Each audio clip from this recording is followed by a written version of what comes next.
નમસ્કાર. જીવન ભારતી સંસ્થાના અમૃત વર્ષની ઉજવણી અંતર્ગત યોજાયેલ પ્રશિષ્ટ સાહિત્યકૃતિ રસાસ્વાદનના 74મા મણકામાં હું મૃગા શુક્લ વઝીર આપ સૌનું હાર્દિક અભિવાદન કરું છું.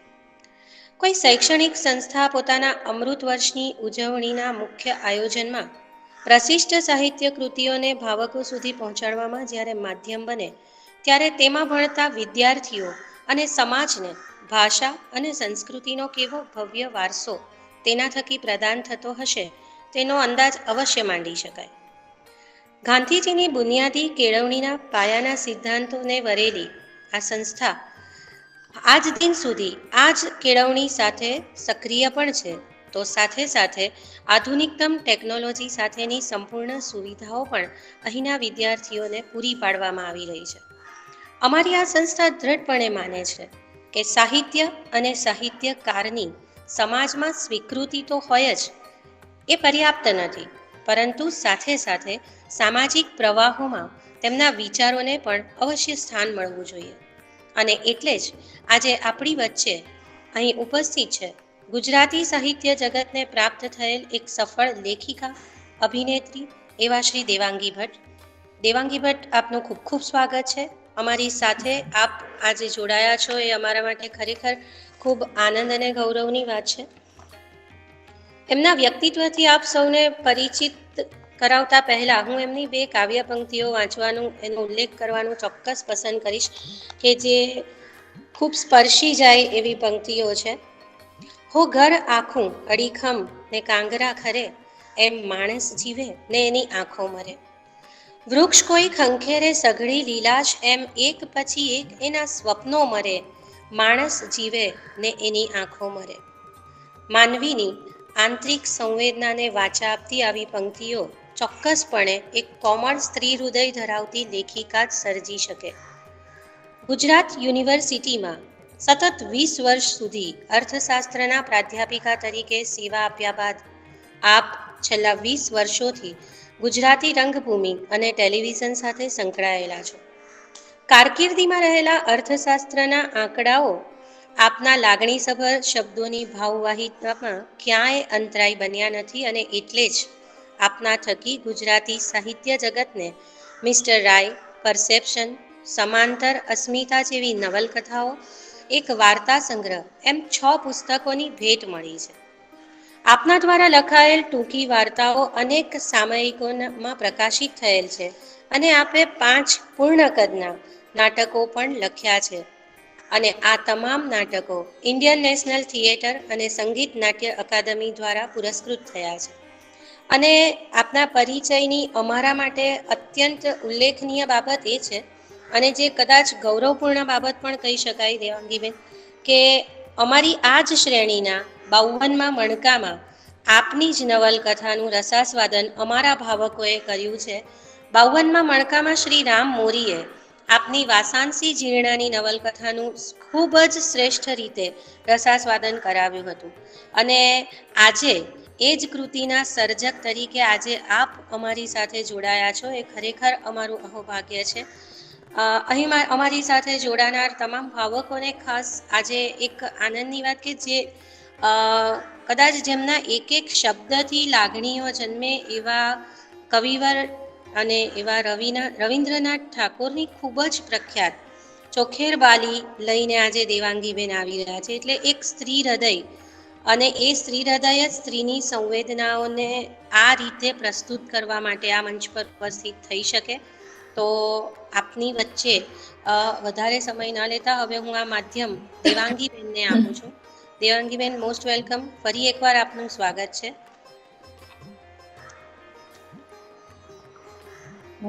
Thank you, Mruga. Thank you so much for this opportunity. જીવન ભારતી મંડળ સુરતનો પણ આભાર. સાથે સાથે અહીંયા જે કોઈ પણ લોકો જોડાયા છે અને ભવિષ્યમાં YouTube પર જે લોકો આ વિડીયો જોવાના છે એ તમામનું સ્વાગત છે. રશ્મિએ જ્યારે મને પહેલી વખત કહ્યું કે કોઈ પુસ્તક પર વાત કરવાની છે, તો મેં રવિન્દ્રનાથ ટેગોરની નવલકથા ચોખેર બાલી પસંદ કરી. ટેગોર મારા પ્રિય લેખક છે. મૈત્રેયી દેવીએ એક પ્રસંગ ટાંકેલો કે એમના બાળપણમાં એમના પિતાજીની સાથે સુરેન્દ્રનાથ દાસગુપ્તની સાથે શાંતિ નિકેતન ગયેલા. સાવ 9-10 વર્ષની એમની ઉંમર. અને એમણે પહેલી વાર એક કવિતા લખેલી, જે નોટબુકમાં ઉતારી લીધેલી. એ કવિતા હતી એમના આંગણામાં ઉગેલા એક વૃક્ષ ઉપર. કવિતા કંઈક આવી હતી કે એકઠો દીને અમાર કથા પડબે ના તોર મને, ગાછેર સાથે એકટી મેયર પ્રેમેર કથા ટીકે. એટલે ઝાડ અને નાનકડી છોકરીના પ્રેમની એ કવિતા હતી. સાવ નાનું બાળક લખે એવી. એ કવિતા એમણે જઈને રવિ ઠાકોરને દેખાડી. રવિ ઠાકોર ત્યારે પ્રૌઢાવસ્થાએ પહોંચેલા, નોબેલ વિજેતા હતા, ગીતાંજલિનું સર્જન થઈ ચૂક્યું હતું. એમણે કવિતા વાંચી અને પછી કહ્યું, અરે વાહ મૈત્રેય, તું તો કેવું સરસ લખે છે. હું તો બહુ પ્રયત્ન કરું છું, પણ હું આવું નથી લખી શકતો. તો આજે કઠોળને લાલિત્યમાં રૂપાંતરિત કરવાની આવડત છે એ બહુ જૂજ સર્જકોમાં હોય છે. સૌહાર્દનું, સંવાદનું, સૌંદર્ય બોધનું અને શુભગામી લખાણ બહુ ઓછા સર્જકો લખી શકતા હોય છે. અને એ દ્રષ્ટિએ ટેગોર મારા પ્રિય લેખક છે અને એટલે જ મેં એમની નવલકથા આજે પસંદ કરી છે. ચોખેર બાલી વિશે કંઈ પણ કહું એ પહેલા એ કયા સમયમાં લખાઈ છે એ સમય વિશે મારે થોડી વાત કરવી છે. કારણ કે મને લાગે છે કે કોઈ પણ સર્જનને એના સમયના પરિપ્રેક્ષ્ય વિના સમજી શકાતું નથી. તો ચોખેર બાલી 1902માં લખાઈ. પહેલા એ બાંગ્લા દર્શન નામના એક સામાયિકમાં ધારાવાહિક સ્વરૂપે પ્રગટ થયેલી અને 1903માં એ નવલકથા સ્વરૂપે આવી. 1902 એટલે કયો સમય? ઓફકોર્સ બ્રિટિશ રૂલ હતો. હજી બાળકીઓને દૂધ પીતી કરવાનો રિવાજ ચાલુ હતો. લગ્નમાં વાંકડો એટલે કે દહેજ આપવો પડતો. બાળ લગ્ન પ્રથા હતી. રવિ ઠાકોરના પોતાના પત્ની જે હતા એ બાળ વયે પરણીને આવેલા, 11 વર્ષની ઉંમરે. સ્ત્રીઓ માટે, બંગાળી સ્ત્રીઓ માટે કોમ્પ્લિમેન્ટ વપરાતું, અસૂર્ય સ્પર્શ, જેને સૂર્યના કિરણોએ ક્યારેય સ્પર્શ નથી કર્યો એ સન્નારી, આ કોમ્પ્લિમેન્ટ હતું. કેમ કે સ્ત્રીનું જે સમગ્ર વિશ્વ છે એ ઘરના ઉંબરાની અંદર છે. એનું જે જીવન કાર્ય છે એ સંતાનો ઉછેરવાનું, પોતાનું ઘર શણગારવાનું, સગા સંબંધીઓની સંભાળ રાખવાની, પતિને સાચવવાનું એ જ હતું. એ જ એનું જીવન કાર્ય હતું. હજી સતી પ્રથાના પડઘમ પણ વાગતા. એ સમયમાં ચોખેર બાલીની નાયિકા જે વિધવા છે એ કહે છે કે કેમ, મારે શારીરિક ને માનસિક જરૂરિયાતો ન હોય, મારે સુખી નહીં થવાનું? આ જે વાક્યો છે એ એટલા બધા અગત્યના છે. ઇબ્સનના ડોલ્સ હાઉસમાં નોરા જ્યારે બારણું પછાડે છે એના પતિના ચહેરા પર, ત્યારે એવું કહેવાય છે કે બારણું ખાલી નોરાએ નહોતું પછાડ્યું, પણ સમગ્ર સ્ત્રી જાતિએ પુરુષ જાતિ પર પછાડેલું કે ધીસ ઇઝ નોટ એક્સેપ્ટેબલ, આ નહીં ચાલે. એ જ રીતે ચોખેર બાલીની નાયિકા જે છે એ ફક્ત એક નાયિકા નથી, પણ એ સમયના વિધવા સમાજનું, એ સમયના સ્ત્રી સમાજનું પ્રતિનિધિત્વ છે. અને એ સમયમાં લખવું ખૂબ અઘરું હતું જે એમણે લખ્યું છે.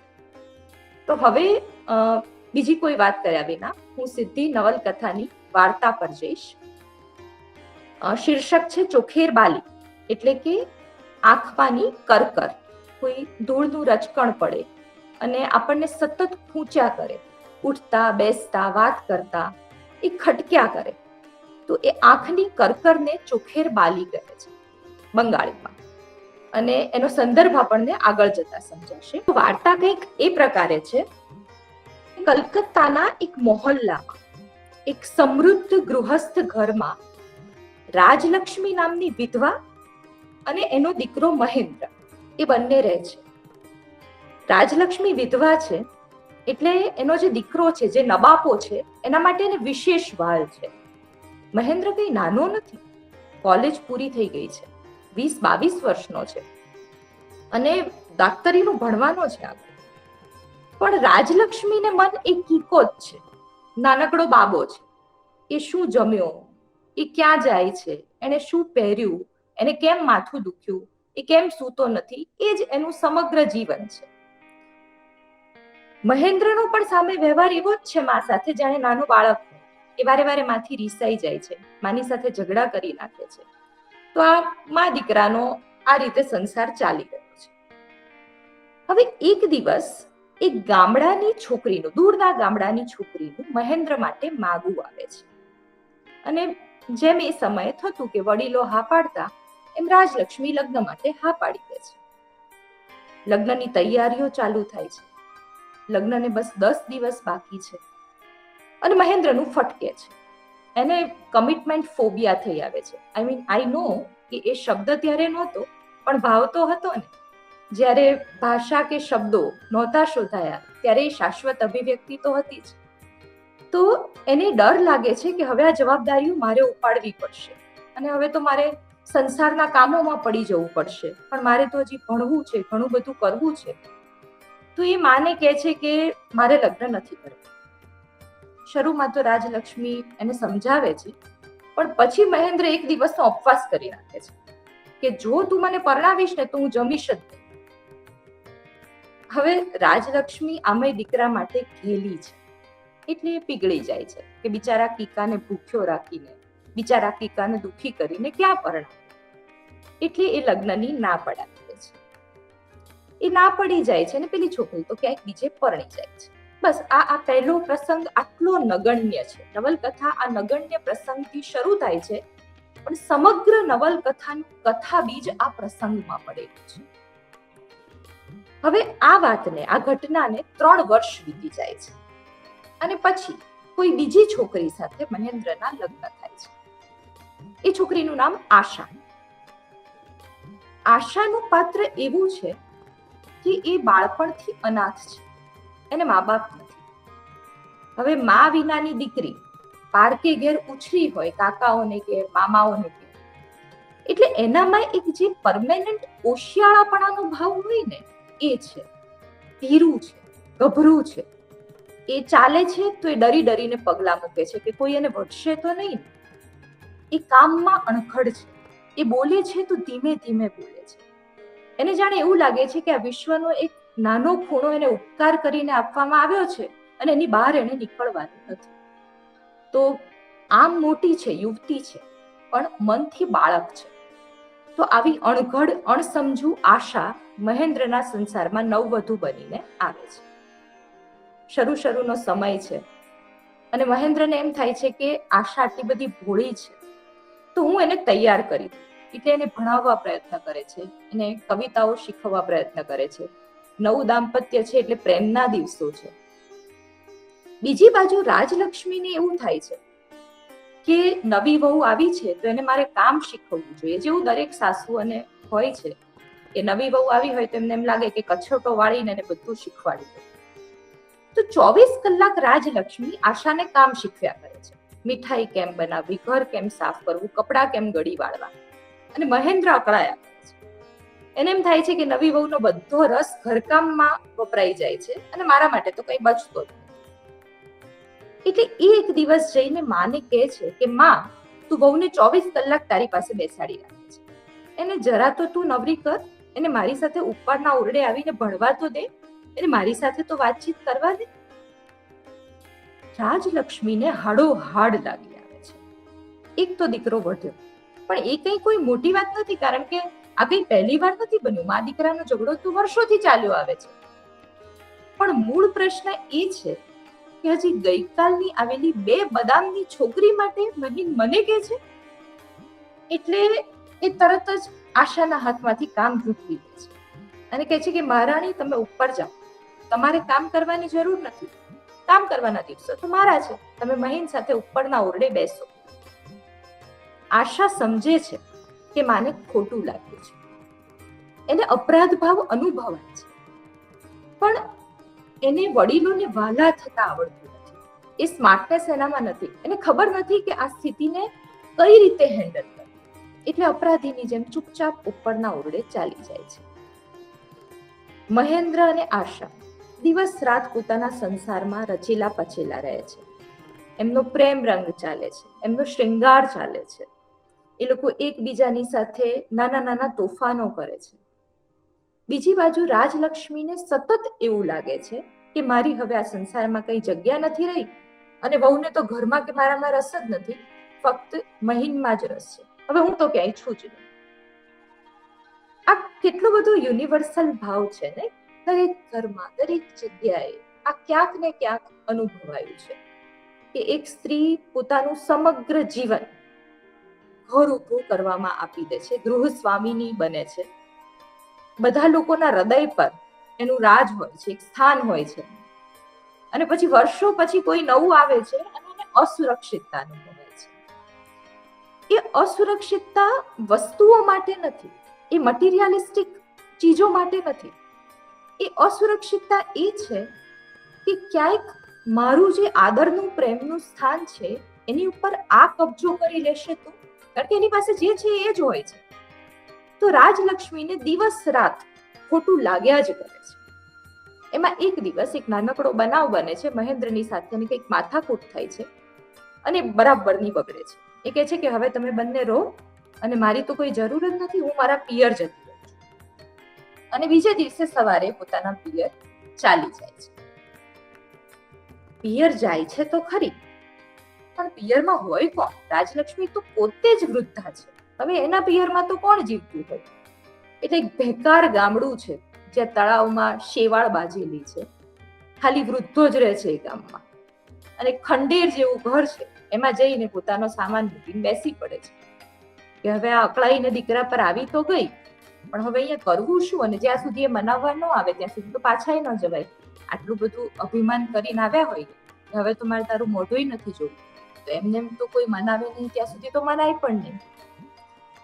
તો એ આ રીતે દુઃખી થઈને બેસી પડી છે. ત્યાં એક સ્ત્રી, યુવાન સ્ત્રી એની પાસે આવી એને પગે લાગે છે અને કહે છે કે માસીમાં હું અહીં છું, કઈ કામ હોય તો કહેજો, ચિંતા ન કરશો. એ સ્ત્રી કોણ છે? તો વર્ષો પહેલા જેની સાથે મહેન્દ્રના લગ્ન થવાના હતા પણ થયા નહીં, એ છોકરીનું નામ વિનોદી. વિનોદીની તો બીજે પરણી ગયેલી, પણ લગ્નના 6 જ મહિનામાં એ વિધવા થઈ અને વિધવા થઈને પાછી આ ખંડેર જેવા ગામડામાં વૃદ્ધોની વસ્તી વચ્ચે એ પોતાનું વૈધવ્ય વિતાવી રહી છે. 22 વર્ષની તપતી બપોર જેવી ઉંમર છે, પણ એને શૃંગાર કરવાનો નથી, એને માછલી ખાવાની નથી, એને મીઠાઈ ખાવાની નથી. એનો સંસાર છે જાડો ભાત, સફેદ કલરનું કપડું, અને એ જ એકલા એક ખંડેર જેવા ઘરમાં જીવ્યા કરવાનું. એ જોવે છે કે રાજલક્ષ્મી આવી છે એટલે જઈને એની સાથે વાતચીત કરે છે કે કઈ કામ હોય તો મને કહેજો. આ પછી 1 મહિના સુધી રાજલક્ષ્મી ગામમાં રહે છે, કારણ કે મહેન્દ્ર તો મનાવવા આવતો જ નથી. મહેન્દ્રને ખબર જ નથી કે વાત આટલી ગંભીર છે. એના માટે એમ છે કે મારી સૈન ગઈ છે ને એની મેળે આવી જશે, એટલે મનાવવા જતો નથી. રાજલક્ષ્મી મહિનો ગામમાં રહે છે ત્યારે એની સાથે એકમાત્ર સાથી છે વિનોદી છે. એ એની એકમાત્ર કમ્પેનિયન છે. અને રાજલક્ષ્મી જુએ છે કે વિનોદીની કેવી સરસ ચીવટથી સાડી પહેરે છે, એ કેવી ઝડપથી રસોઈ કરી નાખે છે, રાત્રે આવીને મારી પાસે રામાયણ સંભળાવે છે, ભણેલી છે, એટલી વિવેકી રીતે વાત કરે છે. તો ક્યારેક એના મનમાં છે ને એવો વિચાર ઝબકી જાય છે કે મહેન્દ્રએ ખોટું કર્યું. પેલી અણસમજુ આશાની સાથે લગ્ન કર્યા એની કરતા વિનોદીની સાથે કર્યા હોત તો કેવું સારું થાત. આ બહુ સભાનપણે નથી થતું, આ અભાનપણે એના મનમાં ઈચ્છા ઉગે છે. આવું મને લાગે છે કે બધી સાસુઓને ક્યારેક તો થતું જ હશે કે મારી વહુ કરતા કોઈક બીજાની વહુ વધારે સારી છે. This is very universal. હવે મહિનો વીતે છે અને પેલી બાજુ મહેન્દ્ર અને આશાના પ્રેમ રંગમાં એક દિવસ વિહારી આવીને ઉભો રહે છે. વિહારી મહેન્દ્રનો બાળપણનો મિત્ર છે, બહુ જ અંગત મિત્ર છે. એ ઘરે આવે છે અને કહે છે કે માં ક્યાં ગયા? એટલે મહેન્દ્ર કહે છે કે માં તો ઈસાઈને નથી જતી રહી ગામડે, અને હજી આવી નથી, આવશે એની મેળે. વિહારી ખીજાય છે મહેન્દ્ર, કારણ કે વર્ષોથી જાણે છે, ઘરના સભ્ય જેવો છે. એટલે કહે છે કે માને એવી રીતે મહિનો રહેવા દેતા હશે? તમારે લેવા જવું જોઈએ, એમને મનાવવા જોઈએ, નહીતર એ કઈ રીતે આવે? મહેન્દ્રને જવું, નવી વહુને મૂકીને જવું. એટલે કહે છે કે એક કામ કર વિહારી, તું તેડી આવ માં, અને હું તને કાગળ લખી આપું છું માં ઉપર, અને તું જા અને લઈ આવ. તો મહેન્દ્ર કાગળ લખે છે માં ઉપર. કાગળ લખતી વખતે મહેન્દ્રને ખબર છે કે માં તો અભણ છે, માં તો વાંચી શકવાની જ નથી, એટલે કાગળ કોણ વાંચી સંભળાવશે? વિહારી.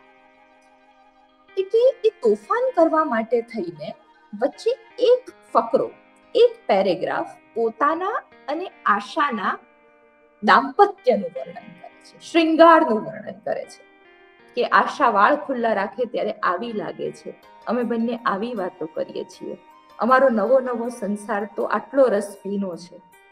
તો આ પ્રકારનું વર્ણન એ લખે છે, અને એ વર્ણન ફક્ત બે મિત્રોની વચ્ચે વાંચી શકાય એવું જ છે. અને મહેન્દ્રને ખબર છે કે વિહારી કઈ માને આ સંભળાવવાનો નથી. વિહારી ચિઠ્ઠી લઈને જાય છે, રાજલક્ષ્મીને પગે લાગે છે ગામડે જઈને, અને કહે છે કે માં, હું તમને લેવા આવ્યો છું, મહિન્દાએ મને મોકલ્યો છે ચિઠ્ઠી આપીને, લો આ ચિઠ્ઠી, હું ગામમાં આટો મારીને આવું છું, તમે તૈયાર થઈ જાઓ.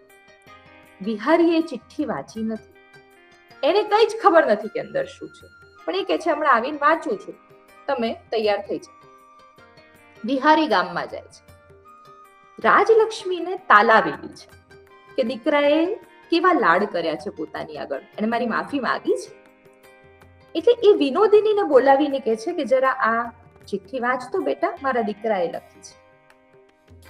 વિનોદિની એ ચિઠ્ઠી વાંચવાનું શરૂ કરે છે, અને બરાબર પેલો ફકરો આવે છે શૃંગારનો, ત્યાં આવીને અટકી જાય છે.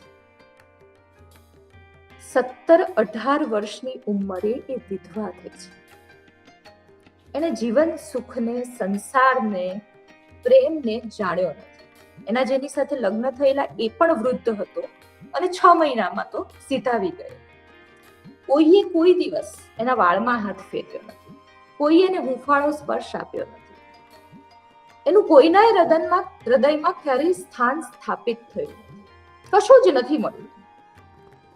અને આ ફકરો એ વાંચે છે, જોરથી નથી વાંચતી, મનમાં વાંચે છે, અને એનો આત્મા સળગી ઉઠે છે, એના રૂએ રૂએ આગ પ્રગટે છે કે આ બધું તો મારું હતું, લગ્ન તો મારા થવાના હતા, તો કેમ ન થયા? કેમ મારા જીવનમાં કોઈ સુખ નહીં? મને સુખી થવાનો અધિકાર નથી? મારે ગીનીનો હાર નહીં પહેરવાનો? મારે વાળમાં ફૂલ નહીં નાખવાના? મારું ક્યાંય કોઈ નહીં? તો એને ઓછપ આવી જાય છે.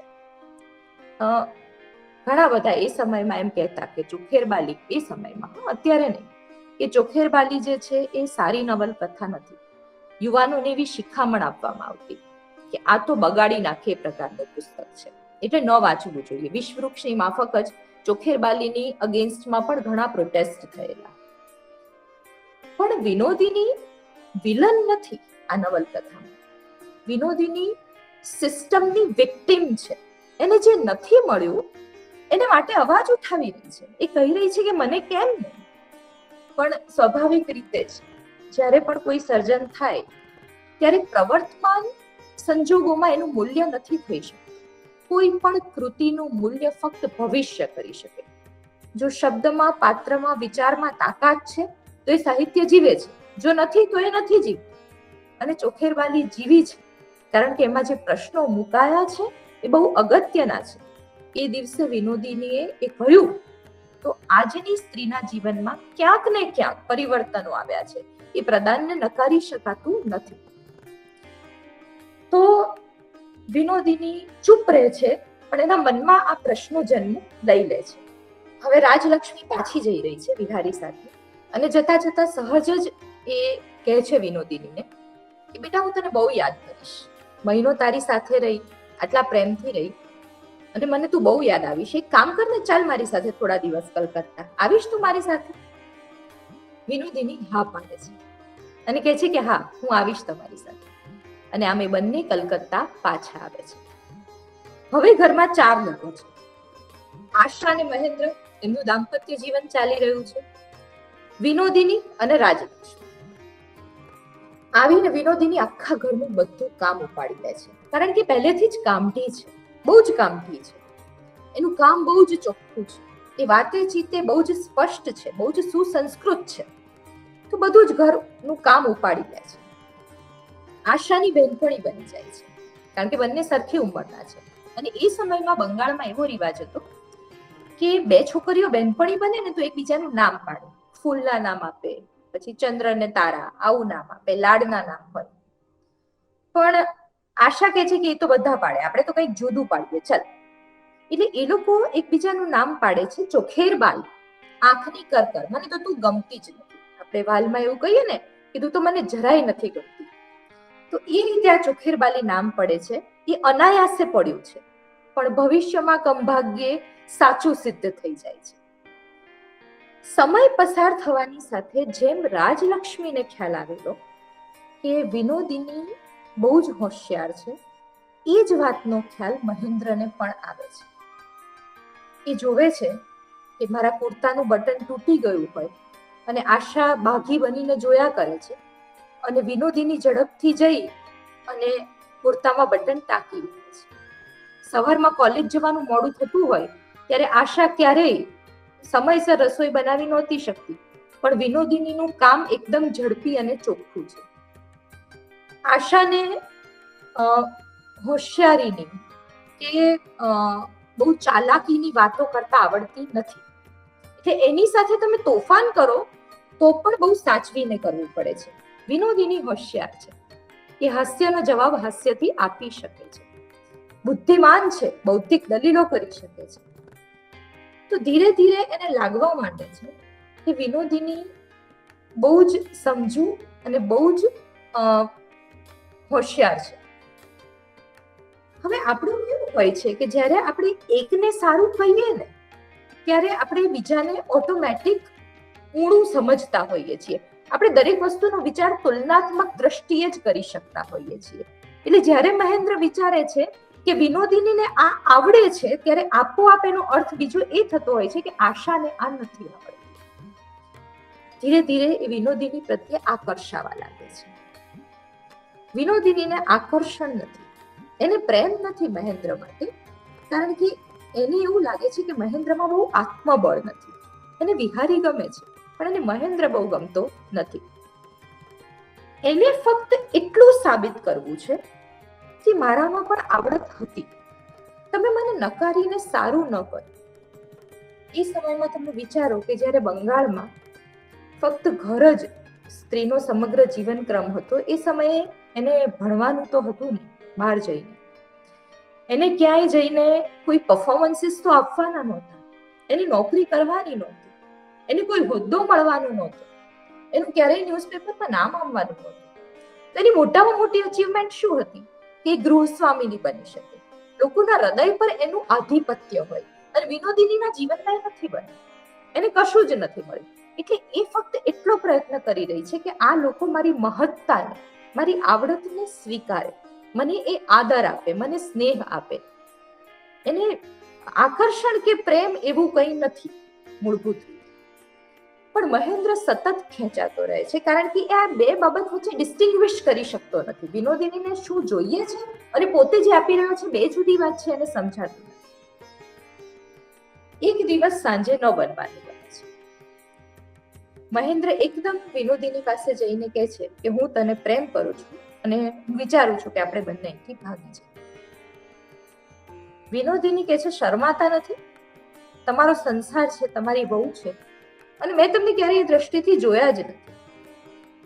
એટલે મહેન્દ્ર કહે છે કે તું આટલા દિવસથી તું કરતી હતી શું તેમ મને ક્યારેય ખેંચવાનો તારી તરફ પ્રયત્ન નથી કર્યો? જૂઠું ન બોલીશ, મારી સાથે રમત ન કરીશ. હવે આ ચર્ચા ચાલી રહી છે ને બરાબર એ સમયે અગાશીમાં રાજલક્ષ્મી પ્રવેશે છે અને જુએ છે કે દીકરો આ પારકી સ્ત્રી સાથે, પારકી વહુ સાથે આ રીતે વાત કરી રહ્યો છે.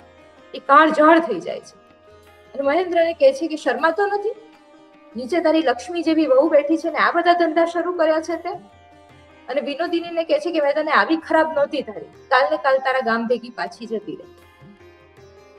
અત્યાર સુધી વિનોદિની મહેન્દ્રને ના પાડી રહી કે મને તમારા માટે કોઈ લાગણી નથી અને મારે કરવું નથી. પણ જે ક્ષણે રાજલક્ષ્મી એનું અપમાન કરે છે તો એ છંછેડાઈને નાગણ જેવી થઈ જાય છે અને રાજલક્ષ્મી તરફ ફરીને કહે છે કે બીજાને દોષ આપવો બહુ સહેલો છે, પણ તમારી જાતને પૂછો કે તમે પોતે તમારા દીકરા તરફ મને ધક્કો મારવાનો પ્રયત્ન નહોતો કર્યો? તમે પોતે નથી વિચાર્યું કે તમારી વહુ કરતા હું સારી છું? અને મહેન્દ્રની તરફ ફરીને કહે છે કે હા ચાલ આપણે જતા રહીશું. તમે જુઓ, ફ્રિક્શન ઓફ સેકન્ડમાં બને છે. એને જોઈતું નથી પણ જો કોઈ એને એમ કે છે કે તારી હિંમત કઈ રીતે થઈ લેવાની, તો એમ કે છે કે તો હું લઈશ જ. આ એનો સ્વભાવ છે. એને એમ લાગે છે કે દરેક જગ્યાએ મારો અધિકાર ખૂંચવી લેવાયો છે. હું આજે સારી બનવા પ્રયત્ન કરી રહી છું, પણ જો તમે મને ખરાબ જ માનવાના છો તો પછી એમ તો મારે સારાને વળગી રહીને શું કરવું છે? મહેન્દ્ર ઘરની વ્યવસ્થા કરવા ચાલ્યો જાય છે. બીજું ઘર રાખવું પડે, વિનોદિનીની સાથે નીકળી જવું હોય ઘર છોડીને. અને એકલી બેસીને વિનોદિની વિચારી રહી છે. એ વિચારે છે કે મહેન્દ્ર માટે મને પ્રેમ તો છે નહીં. એ માણસ આત્મબળ વિનાનો છે. એ માણસમાં એ બુદ્ધિમત્તા નથી. એની સાથે હું કઈ રીતે જીવન જીવીશ? એને કોઈ આરો ઓવારો દેખાતો નથી. અને એ રાત્રે વિહારીના ઘરે જઈને ઊભી રહે છે. વિહારી એકલો જ રહે છે. એ પરણ્યો નથી અને એ નાનું સમાજ સેવાનું કામ કરે છે. પત્રિકા ચલાવે છે.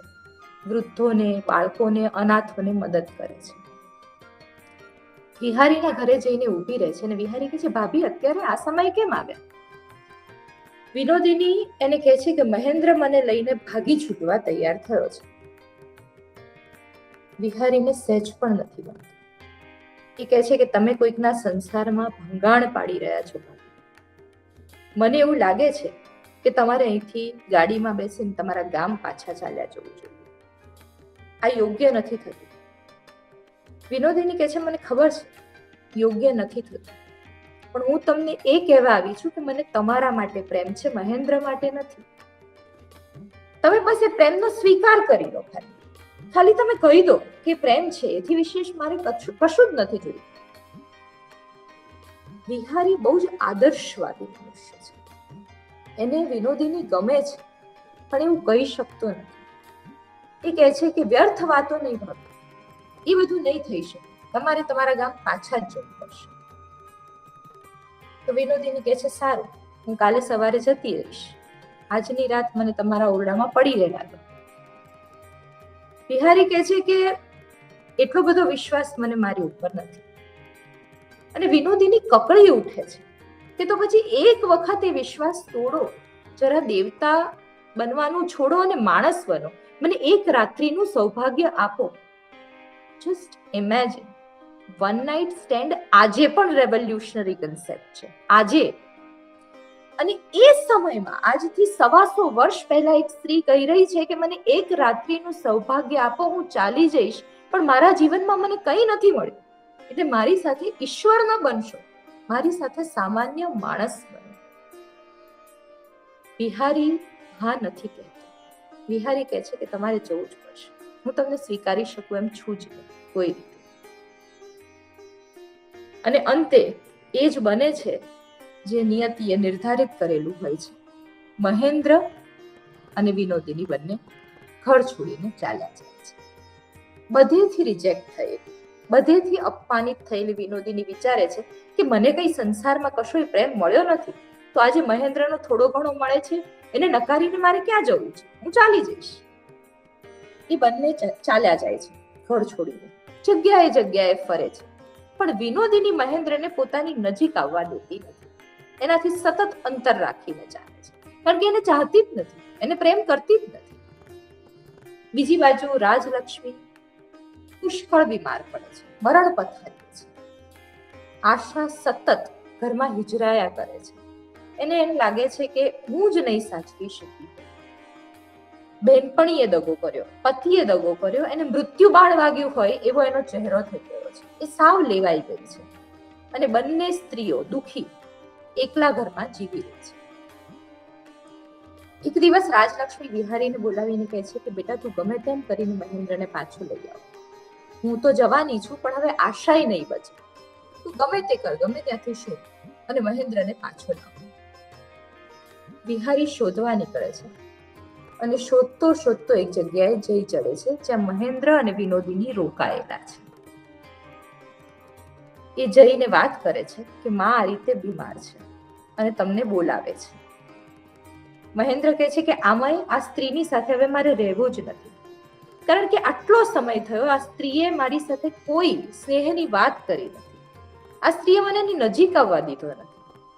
એને મારા માટે કશું છે જ નહીં, પણ ખાલી એને મારું પતન, મારા સત્યાનાશનું કારણ બની છે.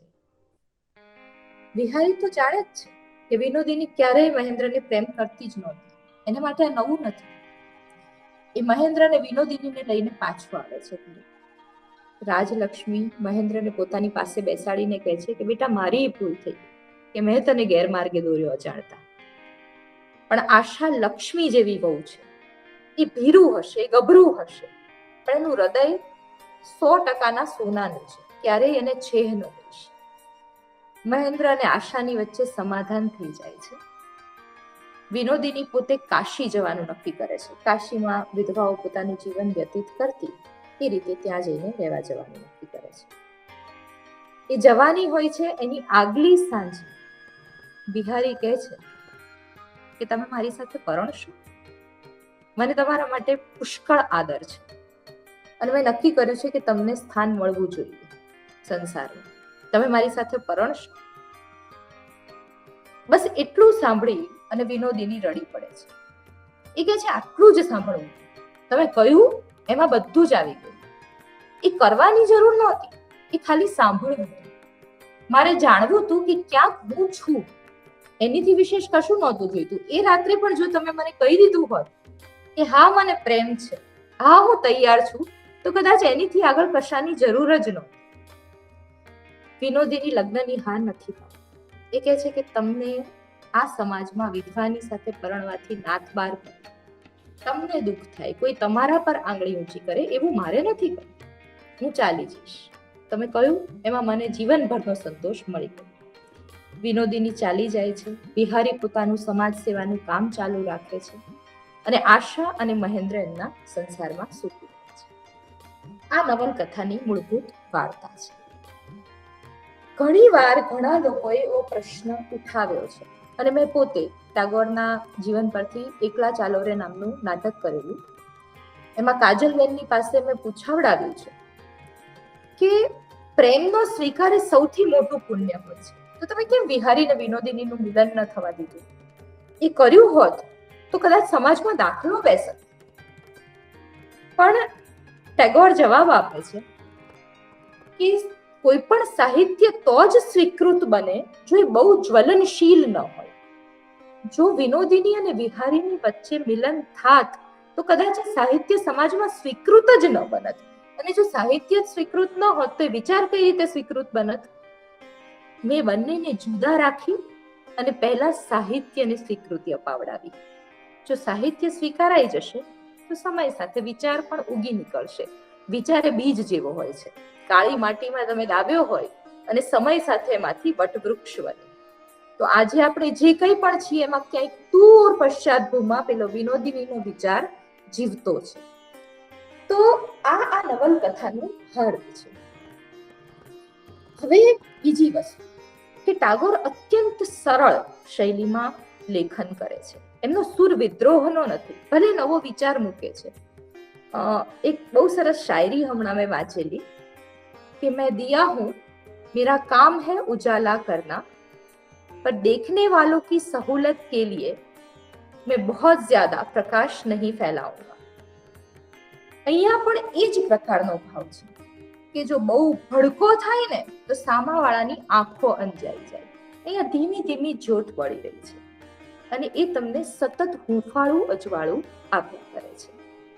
ચોખેરવાલી ભારતની લગભગ તમામ ભાષાઓમાં અનુવાદિત થઈ છે. દેવનાગરી, ઉર્દુ, પંજાબી, સિંધી, એસામીઝ, કન્નડ, તમિલ, તેલુગુ, ગુજરાતી, હિન્દી, ઇંગ્લિશ બધી જ. એ જ રીતે રશિયન અને ચાઇનીઝમાં પણ અનુવાદિત થઈ છે. મેં તમને જે વાર્તા કહી એ ફક્ત મૂળ થીમેટિક સ્ટોરી કહી છે. એમાં અનેક બીજા પાત્રો છે, એમાં અનેક ઘટનાઓ બને છે. પણ જો હું બહુ બધું કહેવા જાત તો એ થોડું કોમ્પ્લિકેટેડ બની જાય. So instead of that I said main part, કે એનો મુખ્ય આશય નવલકથાનો શું છે. તો this is the novel and it is one of my favourite novel. એનું કારણ એ છે કે મેં ઘણા બધા પુસ્તકો વાંચ્યા છે. કેટલાક એવા છે કે જ્યાં નાયિકાઓ ભારોભાર લાલચોળ વિદ્રોહી છે. ક્યાંક એવું છે કે નાયિકાઓ બહુ સબડ્યુડ છે. ચોખેરવાલીમાં નાયિકા વિદ્રોહીની છે, પણ એની અંદરની કલ્યાણી મળતી નથી. સ્ત્રીનું જે કલ્યાણી સ્વરૂપ છે, જે લક્ષ્મી સ્વરૂપા શુભ દ્રષ્ટિ વાળી સ્ત્રી છે, એ મળતી નથી. એ જીવિત છે. એ છેલ્લી ક્ષણે એમ કહીને નકારીને કહી દે છે, મારે કશું નથી. જે જોઈતું હતું એ ફક્ત હૃદયમાં સ્થાન હતું, એ મળી ગયું અને વાત પૂરી થઈ. તો એ એમને જીવિત રાખ્યું છે. That's it. એકચ્યુઅલી હું થોડું એટલા માટે જલ્દી પૂરું કરી રહી છું. I am in a hospital, I am not well, પણ કારણ કે this was a long commitment and I had to do it. So I told doctor કે મારે આ 1 કલાક વચ્ચે કરવું જ પડશે. But I am happy to connect with you all and it was an absolute pleasure. ખરેખર દેવાંગીબેન, એટલે તમારા આ કમિટમેન્ટ બદલ ખૂબ ખૂબ આભાર. તમારા 2-1 વાર હાથ જ્યારે જોયા ને ત્યારે જસ્ટ હું આ મીટિંગ પછી પૂછતે તમને કે કંઈક પ્રોબ્લેમ છે આપને, કારણ કે જણાય છે કે એટલે નહીં તો એમને કોઈ આ રીતે પટ્ટી બાંધીને ના બેઠું હોય, પણ આપે બહુ જ સરસ રીતે ઓછા શબ્દોમાં પણ ચોખેરવાલીને જે ન્યાય આપ્યો છે, એટલા માટે કે નેટફ્લિક્સ પર રાધિકા આપ્ટે ને વિનોદિનીના પાત્રમાં મેં જોઈ છે અને એ મેં અભિનયથી જોયા છે અને તમે એને શબ્દોથી અમારી સમક્ષ વ્યક્ત કર્યા છે. એટલા સુંદર પાત્ર સંયોજન સાથે અહીં રજૂઆત તો હતી જ, પણ એક વાત મને ખાસ કહેવાની ગમશે અહીં તમારા માટે, અને બિલકુલ અતિશયોક્તિ વગર કહું છું કે પહેલી વાત તો એ કે આજની અત્યંત આધુનિક ટેકનોલોજી સાથે જીવતી યુવા પેઢી કદાચ 1902ની જે સમય અવસ્થા છે એ સમયના સ્ત્રી પાત્રોને કદાચ ન સમજી શકે, પહેલી વાત. અને બીજું કે ટાગોરને જે એંગલથી આપણે સમજી શકીએ છીએ, ખાસ કરીને તમારા જેવા સાહિત્યકારો કે જે ખૂબ એક શબ્દ પર પકડ ધરાવીને વાતને સમજી શકે છે, એ એક સામાન્ય વ્યક્તિ કદાચ એ ભાવ સાથે ન માણી શકે. કારણ કે આમેય ટાગોરને વાંચવા જ સૌથી પહેલાં તો અઘરા છે, એક સાહસ છે. ટાગોરને વાંચવું એક પહેલું સાહસ છે અને પચાવવું એ ખૂબ વધારે અઘરી બાબત છે. તો આનંદની વાત એ છે કે ટાગોરને અમારા ભાવકોના હૃદય સુધી પહોંચાડવાનું એક શ્રેષ્ઠ માધ્યમ આજે આપ બન્યા છો અને ખૂબ જ સુંદર રીતે જે ચિનગારી ચાંપવાનું કામ ટાગોર કરે છે ને, કે એક વાત મૂકે છે અને એ વાતને પછી એ ભાવકો પર, વાચકો પર છોડી દે છે કે હવે આગળ તમે વિચારો. પણ આ વાતને શ્રોતાઓ સુધી પહોંચાડવીને એ ખૂબ અઘરી છે દેવાંગીબેન, અને આનંદ એ વાતનો છે કે તમે એમાં ખૂબ સફળ રહ્યા છો. ખરેખર એક તો આ સિરીઝ જોયેલી હતી અને આપના થકી આ બધાને પાછા, એટલે તમે બોલતા હતા અને મારા મોબાઈલની પાછળ મને એવું ફીલ થતું હતું કે ટીવી ચાલી રહ્યું છે અને આ આખા સીન ભજવાઈ રહ્યા છે. એટલે એટલી આબેહૂબ પ્રત્યક્ષ રીતે આપે આ પ્રસ્તુતિ કરી છે. તો ખરેખર, અને પહેલું તો કે આપ જલ્દી સારા થઈને ઘરે પહોંચો અને ચોક્કસ આપને બીજી વાર વધારે સમય સુધી માણવાના ગમશે. અને આપે બિલકુલ જલ્દી એટલા માટે પૂર્ણ નથી કર્યું કારણ કે આપ બરાબર સમય સાથે છો. આપણી આમે સમય મર્યાદા 45 મિનિટની જ હતી, પણ એવી ઈચ્છા રખાઈ કે આપને વધારે ને વધારે સાંભળતા રહીએ અને ચોક્કસ આપણે ક્યારેક ફરી પાછા આ રીતે ફોનના માધ્યમથી નહીં તો પ્રત્યક્ષ રીતે ચોક્કસ મળીશું. જીવન ભારતી મંડળના તમામ હોદ્દેદારો, અમારા તમામ ભાવકો અને અમારી જીવન ભારતી સાહિત્ય સમિતિ તરફથી આપનો હૃદયપૂર્વક આભાર અને ચોક્કસ આપણે ફરી પાછા મળીશું. ગેટ વેલ સૂન મેડમ. અને ભાવક મિત્રો, આપણો આજે આ 74મો મણકો આપણે માણ્યો અને ખરેખર મેં ગઈકાલે પણ મારા મણકામાં આ જ વાત કરી કે જ્યારે 75 મણકાનો લક્ષ્યાંક નક્કી થયો હતો ને ત્યારે આ વાત ખૂબ અઘરી લાગતી હતી કે એક પણ દિવસના બ્રેક વગર ખૂબ જ અસ્ખલિત રીતે જ્યારે 75 આવા શ્રેષ્ઠ કોટીના વક્તાઓને મેળવવા એ કામ કઠિન હતું, પરંતુ ખૂબ સરળ રીતે અને ઈશ્વરના આશીર્વાદ અને અમારી હકારાત્મકતા અમને તમામ સંજોગો સાથે મદદરૂપ થઈ અને આજે જ એની જ ફળશ્રુતિ છે કે આપણે આજે દેવાંગીબેનને માણ્યા. આવતીકાલે આપણો 75મો અંતિમ મણકો છે કે જેમાં શ્રી મહેન્દ્ર ચોટલિયાજી વક્તા સ્થાને છે, જેઓ લાભશંકર ઠાકરની કોણ કૃતિ લઈને આપની સમક્ષ પ્રસ્તુત થશે. આમ ક્રમની દ્રષ્ટિએ આપણો આ આવતીકાલનો 75મો મણકો છે, પરંતુ વચ્ચેના 2 મણકા ટેકનિકલ ક્ષતિને કારણે આપણે પ્રસ્તુત કરી શક્યા નહોતા, જેનું રસાસ્વાદન આપ સોમ અને મંગળવારે કરી શકશો. તો ફરી એકવાર દેવાંગીબેન, આપનો ખૂબ ખૂબ આભાર. તમામ ભાવક મિત્રોનો ખૂબ ખૂબ આભાર. આપ સૌનો દિન શુભ રહો. Thank you very much.